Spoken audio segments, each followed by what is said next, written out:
fa le miarahaba antsika rehetra mpanaraka ny fanarana teny velona indray tompoko mahatratra ty andro anio ety. Sotran'Andriamanitra isika meny fotoana azahoana mianatra ny teniny mivelona izany satria fiainana be deabe no ambadika izany tenin'Andriamanitra izany. Fampianarana soratra masina no hoentina amintsika indray androany, ka ny lohateny izay nofidiko dia mitondra ny lohateny hoe mahatoky hatramin'ny fahafatesana ny olombo fidin'Andriamanitra. Mialohan'ny fampianarana dia nanao ny hira 8:30 isika. Ny andininy voalohany sy faharoa ihany.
Iaravavaka isika rehetra tompoko. Nisotranao zahay ry Andriamanitra ray sy zanaka fanahy masina no ny fitiavanao sy ny faminramponao. Mbola velonaina zahay. Faminrampo izy zany na dia ny masoandro aposaka ho aza dia manambara aminay ny fitiavanao, manambara ny faminramponao.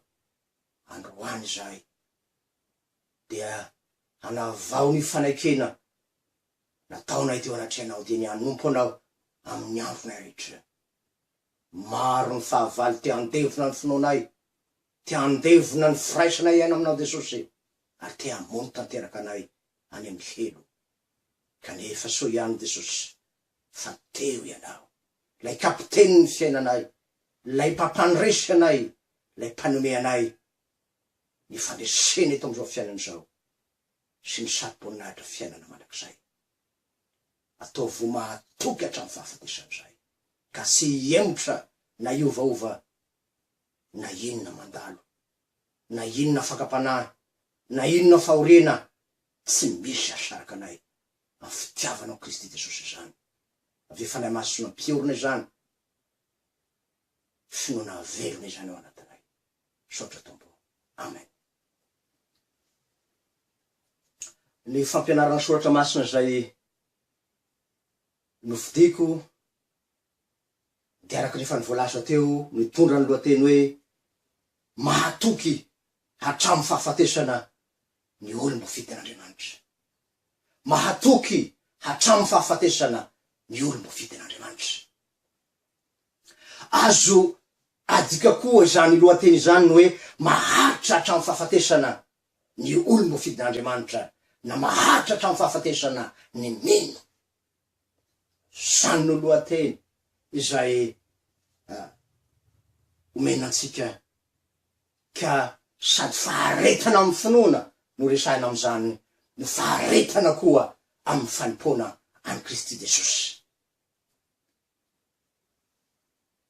Hozarantsika telo lehibe ity fampianarana ity, ka amin'ny tapany voalohantsika dia resahantsika ny atao hoe teolojia ny fifidianana, na ny fifidianana Jesosy ny mpanompony. Ary ny faharoa dia iresahantsika kosa ny fahavalon'ny finoana na ny fahavalon'ny fanompoana. Ary amin'ny tapany fahatelo isika no resaka ny faharetana hatramin'ny farany amin'ny finoana sy ny fanimpona any Kristy Jesosy.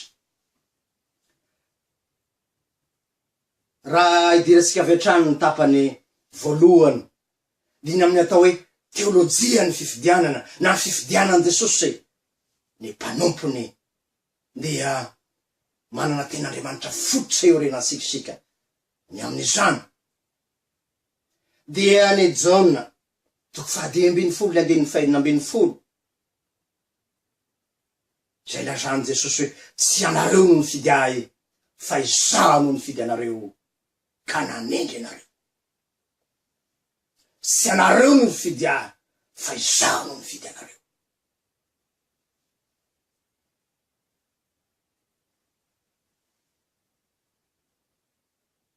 Amin'izany dia mazava fa tsy isika no nanendry tena na nifidy tena fa ilay Jesosy mihitsy no nifidy antsika. Tena sarobety izany fifidianana izany. Ny hoe olo mbo fidy eto dia tsara ho marina fa miseho amin'ny endrika maro izany olo mbo fidy izany araka ny soratra masina. Fa izay resahantsika eto dia ny fifidianana hatrany am-boka tahaka ny nataon'i Jehova ny Jeremia amin'ny Jeremia 1:5. Ao koa ny fifidianana izay ifidianan'Andriamanitra na iantsoan'Andriamanitra ny mpanota rehetra mba hibebaka handray ny famonjena, zay antsoina hoe fiantsoana na fifidianana ho amin'ny famonjena. Ary tsy zany ihany fa anondroana ihany koa ny fifidianan'Andriamanitra amin'ny anjara fanompoana zay lazany Romanina 12:20 sy ny Korintianina 1:12 zarazaraina samihafa ny fanomezam-pahasoavana fa ny fanahy dia era ihany. Zany hoe fifidiana hanompo na fiantsoanany olona anankiray hanompo an'Andriamanitra. Kanefa ny olom-bo fidy koa dia ilazana ny meno rehetra, isika rehetra ny olom-bo fidy n'Andriamanitra. Marina fa ny Israely ny olom-bo fidy tao amin'ny testamenta taloha, fa ato amin'ny testamenta vaovao kosa dia isika rehetra no olom-bo fidy raha taranaka voafidy firenena masina ho an'Andriamanitra. Arak'izany dia mipetraka amin'ny fanontaniana hoe iza reo olom-bo fidy reo? Iza ireo olona antsoiny Tompo ho fananany hiara-miasa amin'ireo, ho mpanompony ireo? Jesosy ihany mamahatra azy. Ka napetratsika amin'izao fampianarana eto amin'ny fandaharana teny velona izao dia fampianaram-pinoana ka tsy miankina amina boky iray isika fa ny filazan'ny soratra masina ray manontolo ny amin'izany fifidianan'Andriamanitra izany no resantsika. Ny mpanota no fiteny hiara-miasa aminy ho olony araka ny voalazan'i Jesosy eo amin'ny Luka 5:12 hoe tsy avy antsy ny maro raha fa ny mpanota mba hibebaka no antsoiny. Tena filazantsara velona ho an'ny mpanota izany fa zay rehetra mihetra ny tena no marina, ho masina, ho be voninahitra, ho tsy manana ota no antsoiny, fa mpanota takay tahaka anao no antsoiny. Filazantsara ho an'ny mpanota izany anso ho amin'ny fifidianana izany. Tsy ajanon'Andriamanitra, tsy ajanon'i Jesosy ho mpanota maimbo ny ota sy maty ao amin'ny ota nefa izany mpanota antsoiny hiara-iasa amin'izany. Fa tefeny, amboariny, dioviny tahaka ny fandrenika volamena sy volafotsy no andrendrehany azy ka toy ny volamena voadio, voasetra. Ary amin'izany dia tonga olona vaovao, ilay mpanota ny bebaka nandray an' Jesosy ho tompo sy mpamonjy ny fiainany, dia tonga olona vaovao. Izay ilazany apôstôly Paoly azy mazava tsara ao amin'ny Korintianina 2:5-7. Raha misy olona amin'ny Kristy dia olom-baovao izy, olo mba ho vao izy ny hoe ao amy Kristy de lazana ny firaisana aina tanteraka amy Kristy Jesosy zany. Ka ny vaovao de anondrona ny mpanota zay niala tamy fahafatesany ka nandray ny fiainana vaovao ao amy Kristy Jesosy.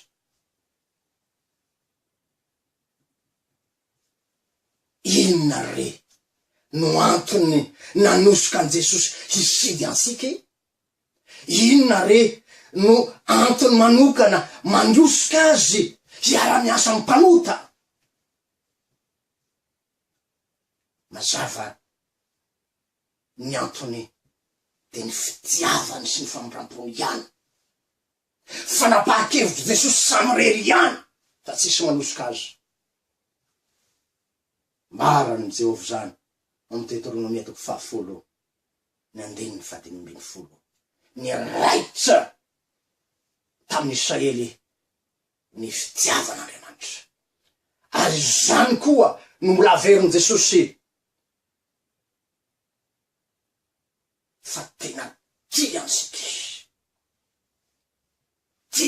izy tahaka ny tiavako anareo mifankatiavanareo koa ny tompo am'jana 3:4 4:3 zany ilay fitiavany Kristy zany no manosoka azy hisidy sy hianso ary hiara-iasa ampanota zay mibebaka marina amy fony tokoa. Inona reny fikendren'Andriamanitra na ny fikendren'i Jesosy raha mianso anao izy lavana malala eo mason'Andriamanitra ianao, ka ny fikendreny amilay malalany maminy fony sy sitraky ny fony de zao mba ho azy io no atao misidy na fisidianana maka ho azy ho fananany ahy ianao zanako ianao za miteraka anao androany hoy ny tompo aminao. Rehefa fananany ianao de tsy hafa fa zanany mpandova mpailova amy Kristy. Io no fikendren'Andriamanitra velona rehefa mifidy olona iara-miasa aminy izy. Tena mpanompony vavolombelony iraka solon'i Kristy ianao arak'izany rehefa nandray ny anso. Mampisy lanja manokana anao no ny olona hafa izy izay tsy manana an Jesosy na tsy mino an'Andriamanitra avahana manokana ianao. Ary tsy zany ihany fa manana fifandraisana amilay Andriamanitra velona ianao, fifandraisana manokana miavaka ary ianao sy izy araka niratsika hoe aoka ny saiko sy ny sainao Kristy iray safidy mandrakizay aoka ny foko sy ny fonao hiara mitempo tena iray tena miara miaina amy Kristy Jesosy. Izany olona voafidin'Andriamanitra izany. Paolo moa de manondro mazava tsara amy Galatiana 2:2 hoe sy zaho intsony no velona fa Kristy no velona ato anatiko. Manana any Kristy ao anatiny ny olo mbo fidin'Andriamanitra, ny mpanompon'Andriamanitra, ny mino an'Andriamanitra manana azy satria manaiky hitoetra ao ampo izy. Araka amy teniny raha teo indrefa mitsangana eo am-baravarana mandondona raha misy miainy feoko mamoany varavarana de hiditra ao aminy aho, hanapaka tanteraka misy ainany, hanapaka tanteraka ny akonany. Sambatra ianao raha mandray an Jesosy amin'ny ansom-pitiavana izay ansoany ianao ho vananany anty andro anio ity.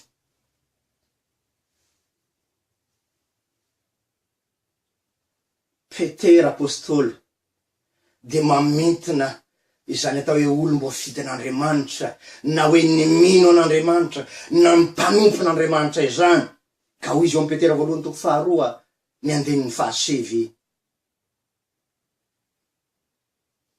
fa inareo kosa dia taranaka voafidy fanjakam-pisorona, firenena masina, olona nalain'Andriamanitra ho an'ny tenany mba ilazanareo ny atsara nalay ny anso anareo hiala tamin'ny maizina ho amin'ny fahazavany mahagaga. Firenena masina navahana tsy mifangarongaro amin'ny fahotana sy ny tsy masina natao i firenena masina. Inona ary ny fikendren'Andriamanitra aminao amin'izany? De mba ilaza ny atsaran' Jesosy ianao rehefa nahazo ny anso, rehefa nanaiky ny anso, ilaza ny atsarany ilay ny anso. Eto ilay olona natao hoe nanoray ny fiantsoan'Andriamanitra marina, de nainamaly ny fanontanian'i Jehova hoe iza no irako ary iza no andeha ho irakay, de amaly tahaka ny mpanany fahizanao hoe intiaho iraho aho Jesosy io. Raha mety anao andeha isika amaly tahaka izay navaly ny mpaminany ny amin'izany fiantsoana masina izany.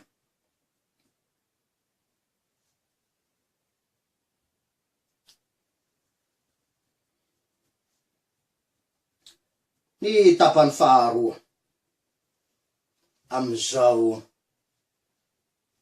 fampianarana izao de ny fahavaliny finoana sy ny fanompoana rehefa tonga fananan'Andriamanitra ianao,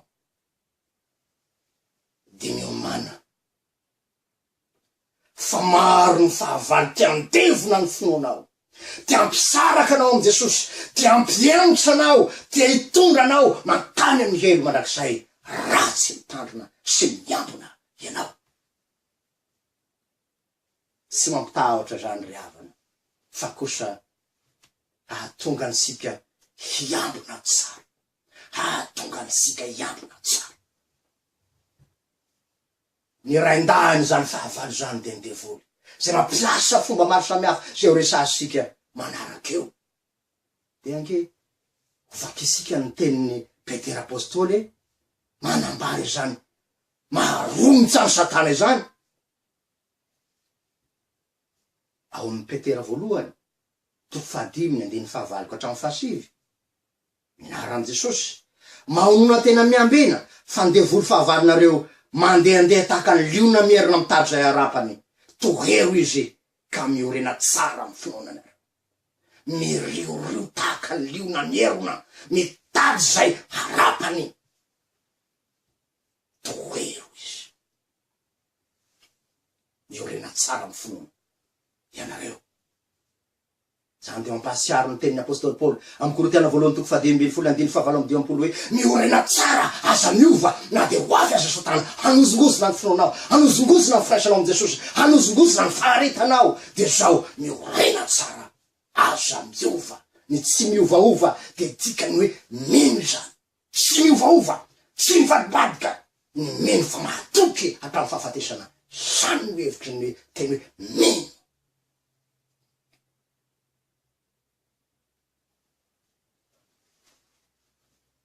Ravana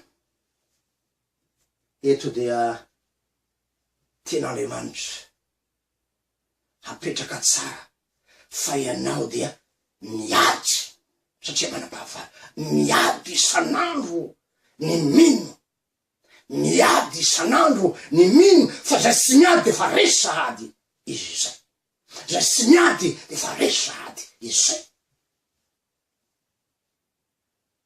Jesosy de nampitandrina ny Petera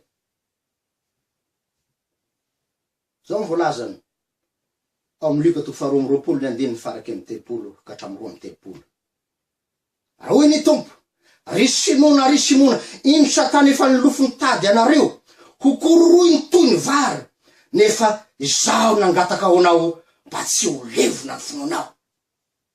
Kororoiny zany hoe tena te handrava tanteraka ilay finoanao, fa sangy Jesosy niazona anao, niazona ny finoanao mba tsy ho levona, satria efa niteny taminao izy fa tsy misy marombaka zay ompilatanako. Azo ianao lay tanany feny olatry ny fitiavana no iazonany ianao ka nivanteny ny mpanota zay efa nividiana, mpanota zay vao vela elo ka panota zay tonga zanak'Andriamanitra de zao hazony aho Jesosy fa tsy mahazo nanao aho.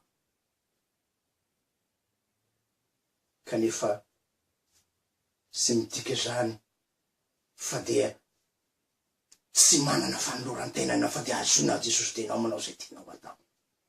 Fa mila fanoloran-tena feno ny tanan Jesosy azona anao. Inona ny fitaovana ampiasain'ny Satana rehefa te handrava, te hanrodana ny finoana, hahatonga ny olona iemotra? Ny fitaovana matanjaka ampiasainy de ny tsy finoana, hatrany Edena, de ny tsy finoana ny tenin'i Jehovah'Andriamanitra nampideriny tamin'ny Eva ka hoe izy tsy faty anao raha mihinana an'io azo io, de ny azo fahalalana ny tsara sy ny rasy fa hitovy amin'Andriamanitra. De tsy nino Eva, eo ny loharano ny fahotana sy ny idirany Satana rehetra eto amin'izao tontolo izao. Ny tsy fahatokehana an'Andriamanitra, ny tsy finoana ny tenin'Andriamanitra, ny tsy fiorenana amin'ny teny fikasana zay fa napetraky ny tompo.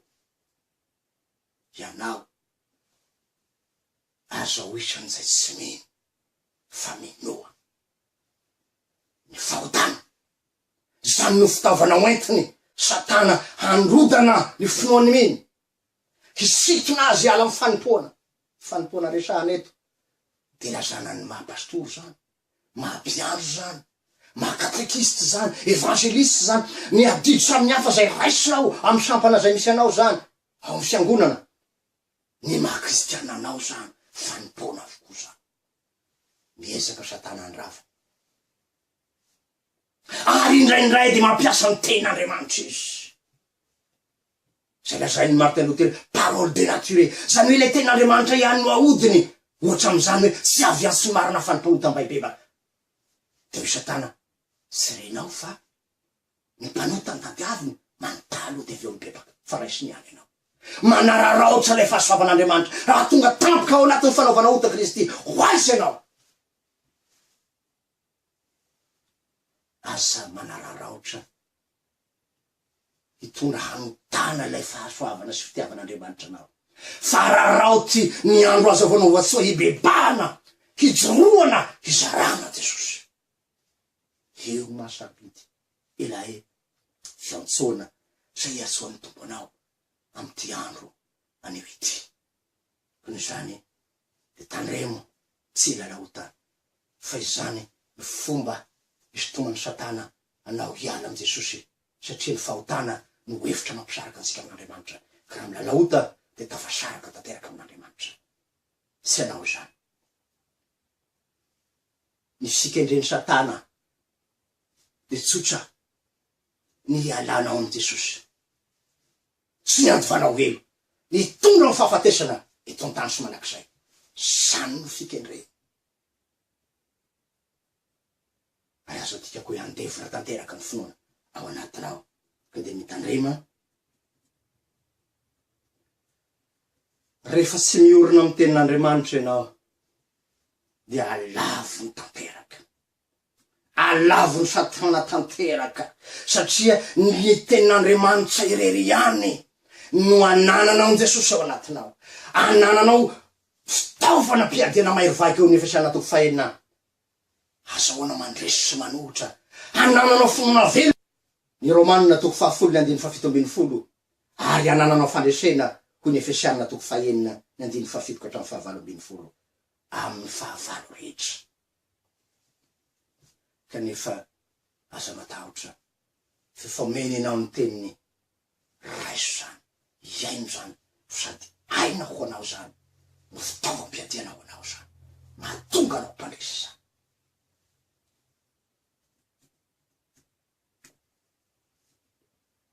Rehefa tsy ampy fiainam-bavaka de io no atosiky ny Satana, hahatonga anao tsy de azoto hiaina amin'ny fiainam-bavaka. Zara misy ny vavaka, fa ny vavaka riavana de fifandraisanao amin'Andriamanitra sy tapaka no dikany. Ka ny zany entiny Satana ilay fanadinoana ny asaribidina vavaka hifandraisanao amin'Andriamanitra. Ka rehefa tsy ampy vavaka dia mola lavony zany mahatonga ny tompo miteny hoe mivavaha mandrakariva anareo mba tsy hidiranareo amin'ny fakapanahy.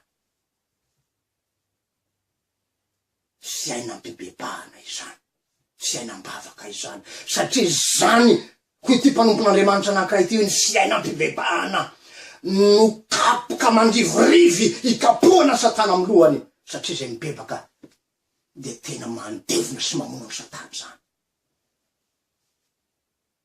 Fitaovanao entiny olona mibebaka tsy hafa fa zay tenin'Andriamanitra sy ny fanahy manoloto azy ao anatin'izay mety mandresy ny fahavalo, mandresy ny fakapanahy, ka dia mahareta amin'ny fivavahana mba azahoana mandresy ny fahavalo masika izany. Ampiasainy Satana ny filalaovana fahasahena manota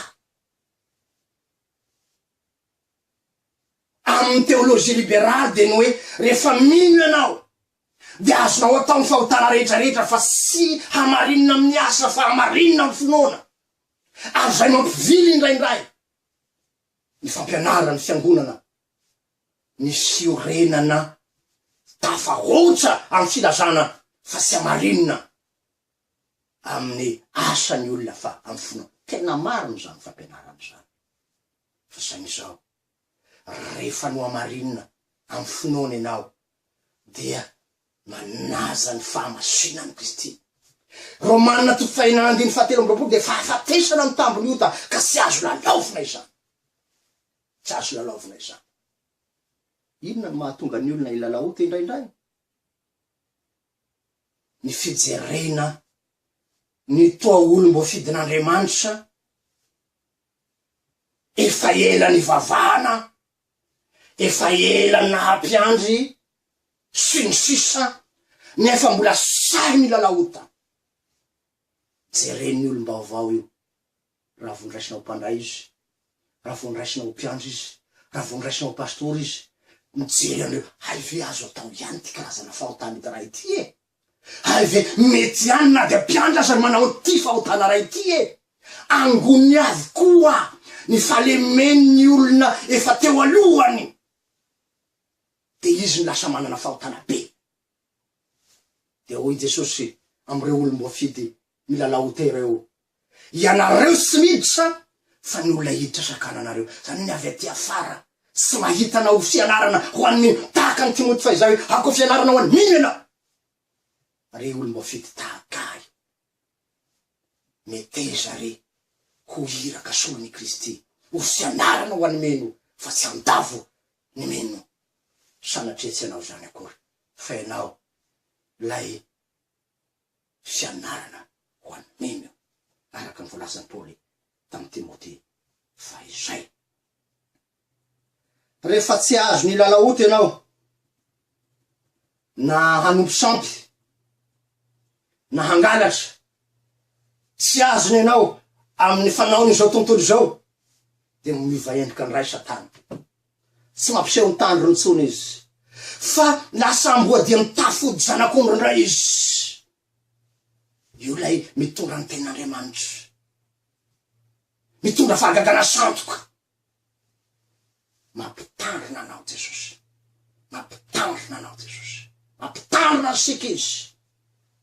Amin'ny Mateo toko faefatra amby roapolo ny andininy faefatra amby roapolo, ka hoy Jesosy fa izy Kristy sandoka sy mpaminano sandoka hitsangana ka aneo famantarana lehibe sy fahagagana, ary raha azo atao na dia ny olom-boafidy aza dia fofitahiny Kristy sandoka, fanahy sandoka, milaza ho Kristy. Any Madagasikara de betsaka milaza ny olona ho tizy misy ny Kristy, ho iraka solon'i Kristy ny sasany, ho mpaminany ny sasany, ho apôstôly ny sasany. Riavana mitandrema fa ny mpaminany sandoka sy ny olona manana ny fanahy sandoka de tsy handova ny fanjakan'Andriamanitra mihisy. Mbola hanylorantsika fampianarana manokana ny amin'ny fizahan-toetra ny fanahy na ny discernement des esprits amin'ny fotoana manaraka, satria tena sarobidy izany, satria rehefa nitafody zanak'ondry izy de mitoroteny izy Makadiminizy, mahasitranizy, manao fahagagana, ety fahagagana lehibe. Tsy fiorenana amin'ny finoana an Jesosy maty sy nisangana tamin'ny maty. Tsy fitariany fanahy masina no mababo ny olona ka dia mora miemotra sy miala amin'Andriamanitra velona izy. Fa ianao kosa miorena tsara amin'ny hazo fizalian'i Kristy, ny amin'ny fisanganan'i Kristy. Izany no fahagagana faratampony, tsy misy ambony fisanganan Jesosy amin'ny maty. Ny fahagagana lehibe sy ambony indrindra.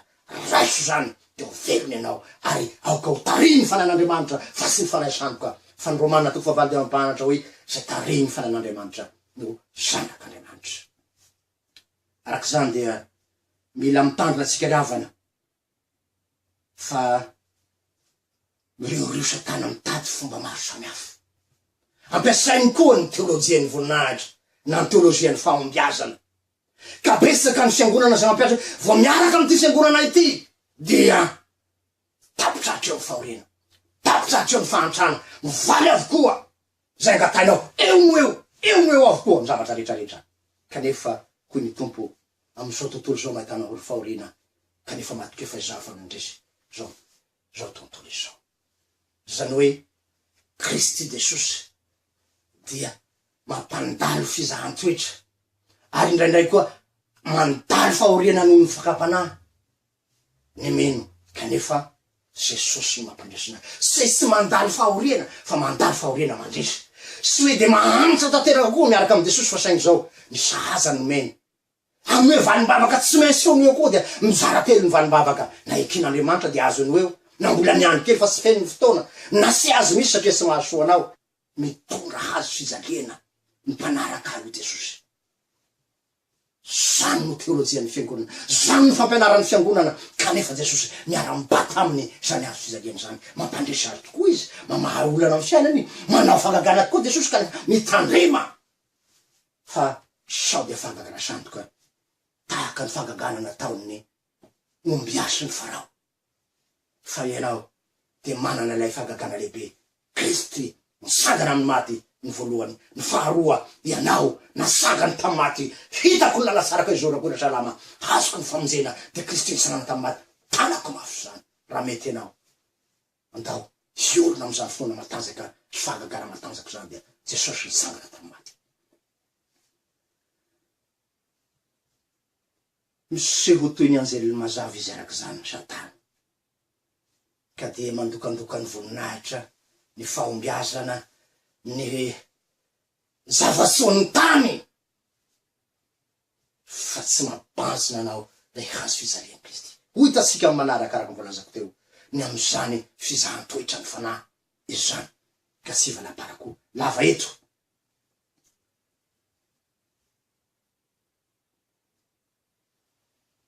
Ny fahakamoana dia ampidiriny Satana koa io, anozongozona ny finoanao tonga anao angatsika sy emotra. Tsy amarinina miasa dia mipetraka eo dia lasa kamo. Jakoba nefa dia mampianatra fa ny finoana tsy arahinasa dia finoana maty zany. Jakoba 2:2-5. Zany hoe ianao miasa dia miara-miasa aminao Kristy ka mampitombo ny aim-panahinao. Miasa tsara, mamovo tsara, fa miasa asy, mamovo rasy. Isolo ny fahakamoana mandraisandraikitra amin'ny fiangonana amin'ny lafiny rehetra. Fa zany no iarahanao miasa amin'ny Kristy satria raha miaraka amiko ianao dia mamobe ho Jesosy amin'ny jaona 10:20. Ampiasainy ny fiahiahena amin'izao fiainana izao ampiemotra samy fahavaly matanjaka koa io. Tsy manana fotoana ivavahana, tsy manana fotoana hamankina amin'ny ten'Andriamanitra, tsy manana fotoana hamonjena na ireny fivorena masina ireny satria voageza ny fitadiavana. Jesosy mampianatra ka sao aloha ny fanjakan'Andriamanitra sy ny famarinana dia omendra ilainao. Manana fotoana ho amin'ny Jesosy fa raha vao tsy manana fotoana ianao fa voageza ny fiahiahena izao fiainana izao. Miady rery ianao lasaiko aminao, miady rery ianao. Fa raha mametraka amin'ny Jesosy ho voalohany, ho lohalaharana amin'ny fiainanao ianao, dia izy no manome ny ilainao sy miara mampandresy ianao amin'ny ady rehetra zay atrehinao. Ka tsy ho voageza ny fiahiahena ianao, ka tsy mahavanimboa ho ny Luka 4:3-20 ka hatramin'ny 5:4.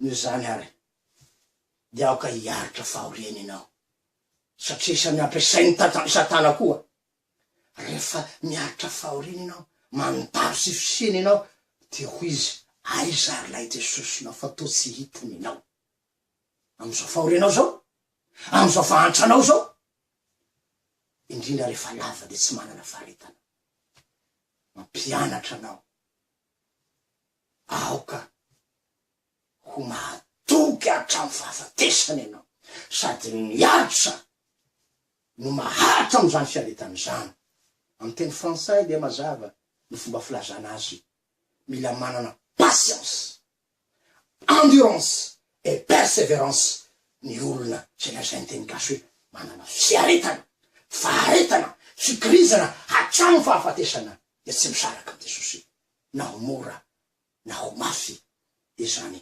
ady atrena izany.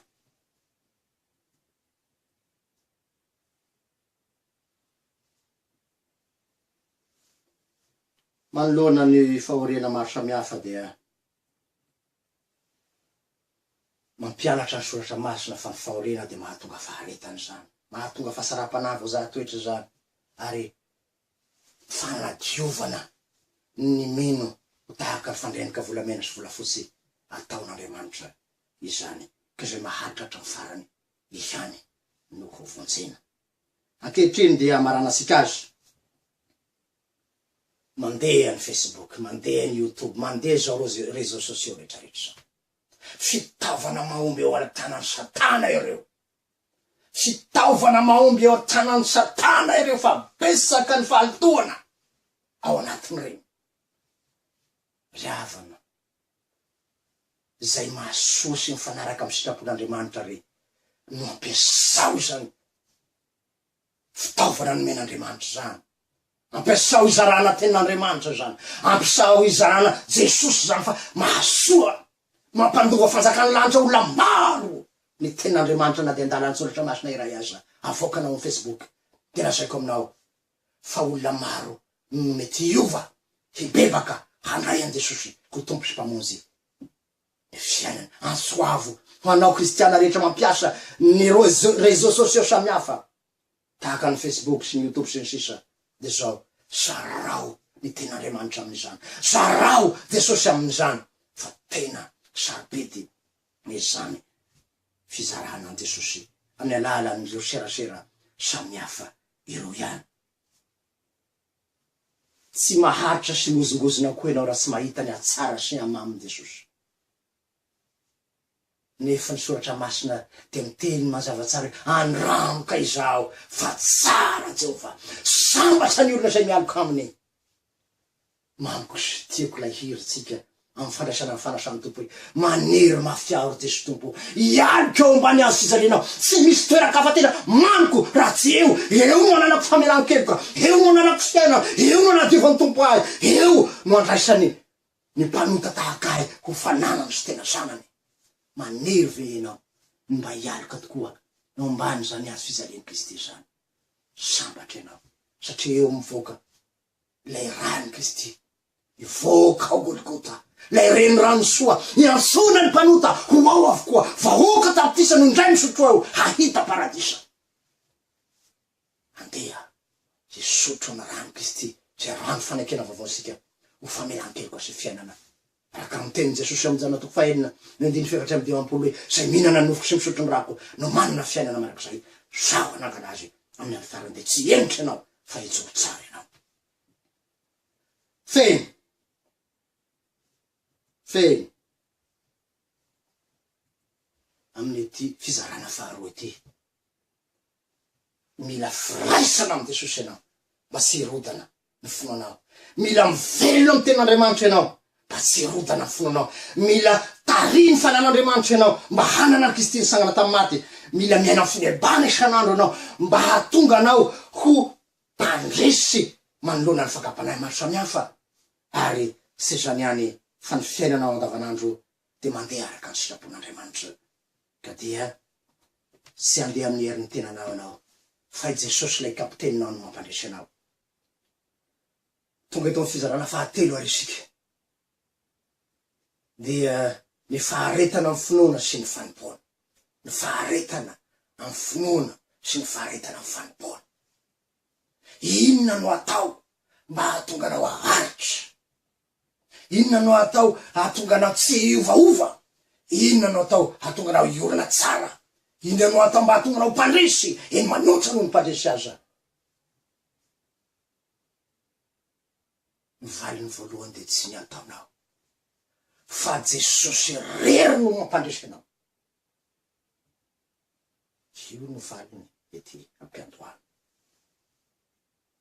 Zany hoe ny firaisanao aina amin'ny Kristy Jesosy no mampandresy anao, satria fa nandresy ny fahafatesana tamin'ny alalan'ny nitsanganany dia mandresy ny fahavalo rehetra izy. Omeny anao koa zany fandreseny za. Ahoana ary no atao hanananao firaisana amin'ny Jesosy? Fandraisantsika atao amin'ny tapany faharoa ihany, ny fomba entina miady samihafa, mampandresy samihafa, ho fitiantsika zany, ka aorontsika amin'ny fahafatesana sy ny fisanganan'i Jesosy. Eo no fandresena, eo no fanorenana. Satria ny fahafatesan'i Jesosy dia mamela ny heloka, ny olona voavela heloka no mandresy. Ny fisanganany no fandresena ny fahavalo rehetra, ny manana ny tsangana maty ao anatiny, io no mpandresy. Ka dia mila mino izany ianao, satria efa nampianarsika fa zay toerana misy ny finoana, raha ampona amin'ny finoana dia misy Jesosy. Io ny fampianarana Martin Luther, zay toerana misy ny finoana misy an Jesosy. Ahoana ary no nanam-piraisana tanteraka amin'ny Jesosy Kristy. Ny Jaona 10:20. Nandiny faefatra ka hatramin'ny fahadimy dia sindrian'i Jesosy tsara zany, firaisana amin'izany. Ka hoy Jesosy, zay miray amiko ary zaho aminy dia mamobe izy, fa raha misaraka amiko kosa ianareo dia tsy mahay manao na inona na inona. Tsy misy azonao atao handresena, tsy misy azonao atao hiadiana fa resy sy miady, zay tsy manana an Jesosy ao anatiny. Piraisa aminy. Inona ary no iraisanao aminy? Jesosy ihany mampianatra ny fomba hanananao firaisana aminy. Amin'ny Jaona 4:17 dia hoy izy, Jesosy namalika nanao taminy hoe, raha misy ty ahy dia tandrina ny teniko izy, ary miraiko ty azy, ary ankao amin'izay ka honao aminy. Mitandrina ny tenin'Andriamanitra, miaina ny tenin'Andriamanitra, mivelona ny tenin'Andriamanitra, mandeha araka ny sitrapon'Andriamanitra, dia manana azy. Dininareo ny soratra masina ho Jesosy, fa ho manambara. Io Jesosy lay teny tonga nofo, ka monina tonga nofo incarné ao anatiny miny. Izany Jesosy zany. Ka manome azy fiainana sy fandresena. Paoly namerina zany efa nilazasika teo, araka ny Galatiana 2:20, tsy Jean intsony no velo fa Kristy no velona ato anatiko. Miray aina amin'ny Kristy Jesosy sika amin'ny alalan'ny zany teny zany, amin'ny alalan'ny batisa masina koa dia miray aina amin'ny Kristy sika, araka ny ambaran'i Jesosy Paoly apôstôly amin'ny Romanina 5:1-5, niarana levina tamin'ny Kristy tamin'ny batisa sika, ary niarana tsangana tamintsika. Ka izany batisa zany dia fibebana no fiainana azy isanandro. Olona nitsangana amin'ny maty ianao dia mandresy raha miaina amin'ny fibebana isanandro. Fa izany no anananao firaisan'aina amin'ny Kristy Jesosy, satria ny fibebana dia tsy hafa fanenina sy finoana ho Lutera. Ka izay misy finoana misy Jesosy, raha ampoko izy manapaka ampoko dia azy ao azy izy amiko, ary ananana firaisana aminy koa ny fanasan'ny tompo, zay lazany Martin Luther hoe ny raisitsika amin'ny fanasan'ny tompo dia Jesosy maty sy nitsangana tamin'ny maty. Ka raha raisinao izy dia manapaka amin'ny fiainanao azy izy, ka lazainy Jesosy hoe izay mihinana nofo sy misotro ny rako no manana fiainana manakizay. Aza manaka anazy amin'ny andro farany, mahay aina amin'ilay nitsangana maty, ny alalany tena amandrano izay raisina ao amin'ny fanasan'ny tompo. Paoly dia manambara izany koa amin'ny Korintana 1, izay anambarany tsara fa ny mpandray ny fanasan'ny tompo dia miray aina amin'ny Kristy Jesosy. Korintana 1:5-6. Hoy Paoly, nikapoaky ny fisaorana izay isaorantsika sy firaisana amin'ny rano Kristy vaizany, ny mofo izay vakitsika sy firaisana amin'ny tenan'ny Kristy vaizany. Sarobidy sady firaisana amin'ny Jesosy no firaisany samy mino koa zany fa ny samy tompo zany ka dia tena sarobidy rehefa anatinao latabatra masonao dia aoko tsy ho adino fa ananona famelan-keloka sy firaisana aina tanteraka amin'ilay nitsangana tamin'ny maty eza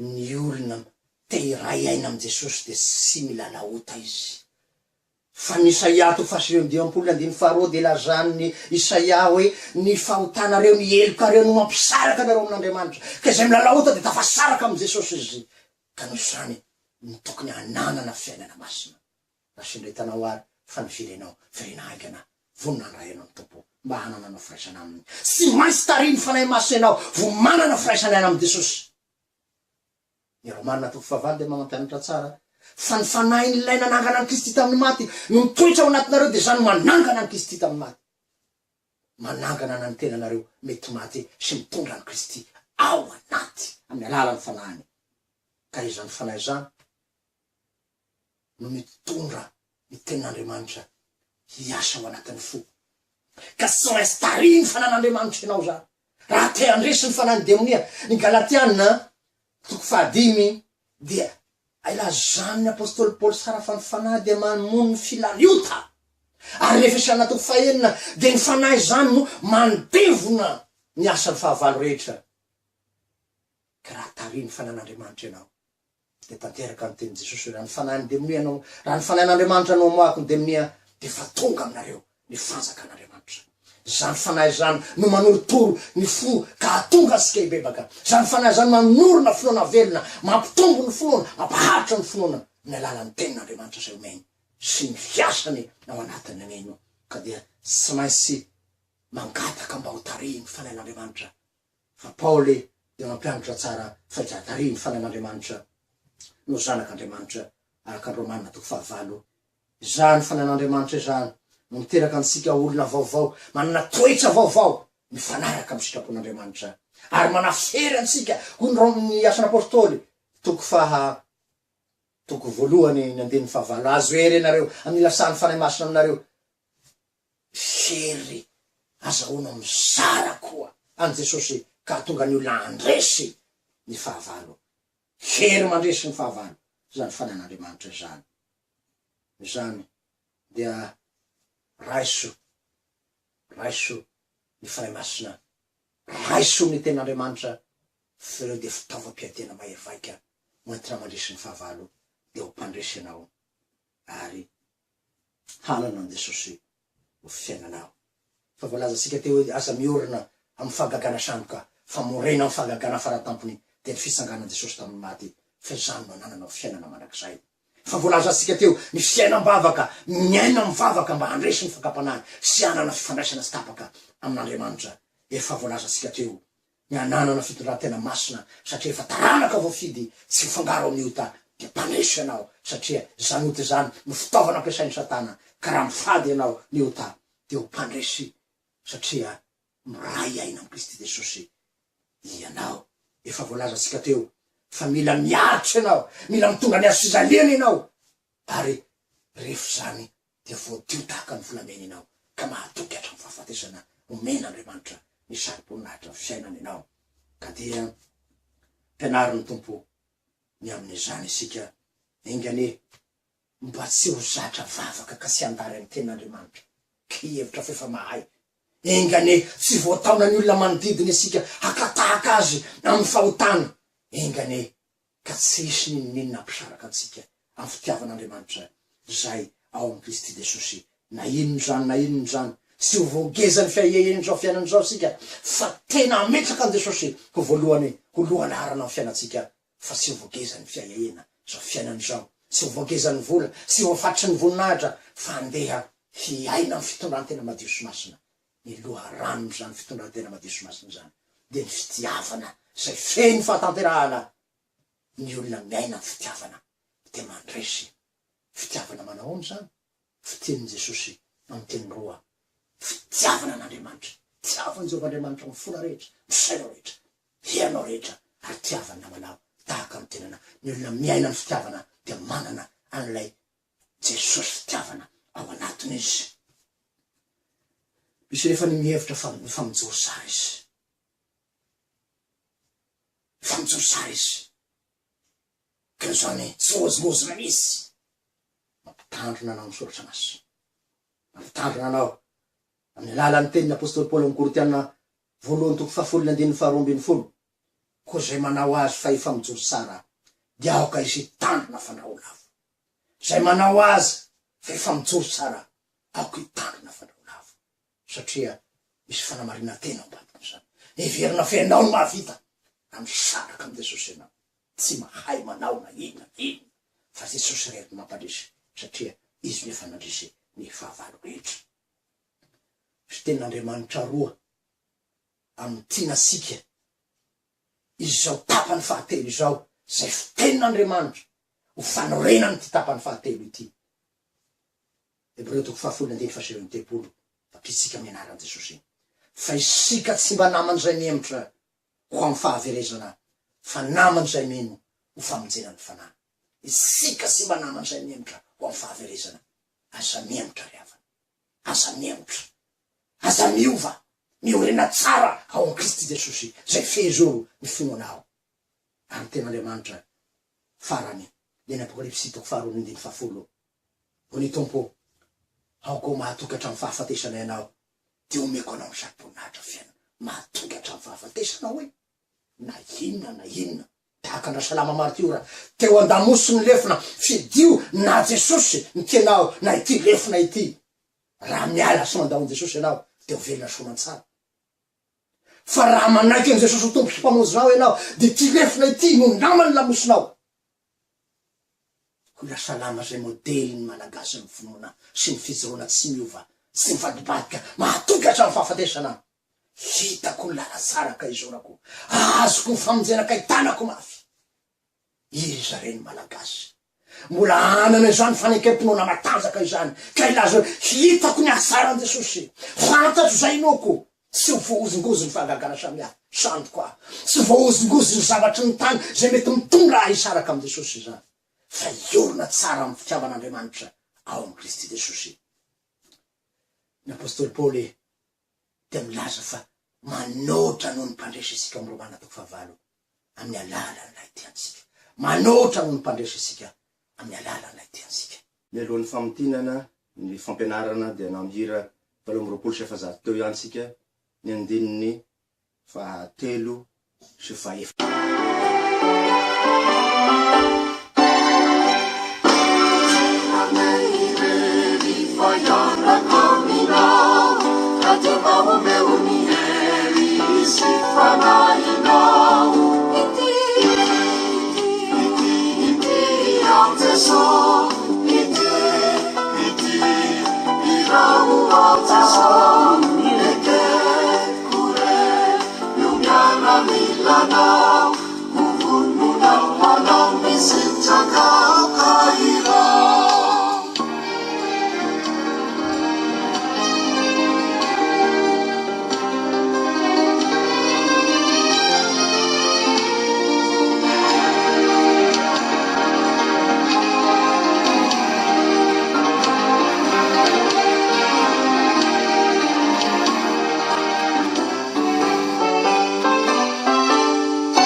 Raha fitenina zay fampianarana zay ty zao, Jesosy nifidy anao satria tianao izy, amindra fo aminao izy, manadio sy manasa anao mpanota izy mba ho tonga olona vaovao, ho zanany, ho fananany, hiraikitra aminy, havahany miavaka amin'ny olona rehetra. Rehefa tonga fananany ianao, de rahany hizara ny asarany. Maro ny fahavalo te andevina anao, de ny satana mampiasa fomba maro samihafa, de ny fahotana, de ny asany zao tontolo zao, reo ny fahavalo fototra anankitelo. Kanefa raha manana Jesosy ianao, raha Jesosy no kapitenin'ny fiainanao. Zany hoe izy no voalohany, izy numéro 1 amin'ny fiainanao, amin'ny tokantranonao, amin'ny fanompoanao, amin'ny asanao andavanandro. Raha Jesosy no voalohany, de izy mitarika ny adinao, mampandrisanao. Zany natao hoe miray aina amin'ny Kristy Jesosy. Ka ny fanan'Andriamanitra zay mitarika anao isanandro, mampianatra ny fahendren'i Kristy, mampianatra ny fahendren'ny soratra masina, mampianatra ny iainanao mivavaka isanandro. De io no miantoka ny fandresenao. Io no miantoka ny fandresenao. Ary mahatratra amin'ny farany ianao. Na mandalo fahoriana, na mandalo fahantrana, na mandalo fijaliana, na mandalo ady, miaramila ianao. Hiady no miantsonanao. Fa rehefa tsy miady, de fa resady. Kanefa azo antoka, mahatoky ilay miantso anareo. Fa izy no hanefa ny fandresenao. Izy no ampiorona anao. Izy no iaso anao amin'ny tanam-pahasoavana. Azo matahotra. Fa tianao izy, mombanao izy, ka mandehana am'izao herinao zao. Lavaka sika. Saotra midena mankalaza manome voninahitra anao zary Jesosy. Nomenao ty fotoana ity. Azahoanay mianatra amin'ny teninao. Azahoanay manaiky ny antsonao. Azahoanay mandresy sy manotra ny fahavalo rehetra. Raha tsy manana anao nefa zay Jesosy, de tsy handresy mihitsy. Dirao anatin'ny fonay Jesosy. Dirao amponay fanay masonao. Manjakao anatinay amin'ny alalan'ny teninao sy ny fanahinao, ny sakramentanao. Re Jesosy io, mba hatonga anay ho mpandresy, eny manotra no mpandresy, ka omenao sady voninahitra fiainana. Misaotra Jesosy. Amen.